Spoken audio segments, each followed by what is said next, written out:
Hi! Welcome back again to Braile's channel. Nagbabalik po tayong muli para sa isa na namang payout updates ng ating Social Pension Plus ang pagbibigay din ng birthday cash gift hindi lamang sa senior citizens, maging ang kanilang mga PWD beneficiaries. Kung saan at kailan ayan po ang ating ibabahagi ngayon, but before po tayo mag-start sa ating topic kung bago ka pa lang sa aking channel, please do kindly subscribe, like and share na din sa ating mga kaibigan, kaanak o kapwa po natin pensioners. At please do share na din sa ating mga social media accounts para mas marami pa ang makaalam. With no further ado, let's begin na po sa ating topic. Good news! To all seniors and PWD beneficiaries. Social Pension Plus Birthday Cash Gift August Payout. As per schedule from August 17 hanggang August 31. NCR at iba pa alamin. Narito na ang mga panibagong payout updates ng ating Social Pension Plus ang pagbibigay ng birthday cash gift as of this date. Kung isa po kayo sa naghihintay ng inyong payout ay tignan pong maigi ang bawat lugar, venue at oras ng inyong payout. Kung ready ka na, tara panoorin po natin.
Sa ngayon ay ito pa lamang ang mga bagong naglabas ng kanilang payout schedule as of this date. Para sa mga may katanungan o hinaing sa inyong social pension, birthday at iba pang benepisyo ay maaari po tayong makipag-ugnayan sa ating mga barangay o OSCA office para sa agarang kasagutan. That's it!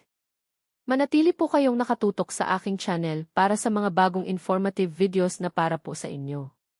Marami pong salamat and God bless po sa lahat.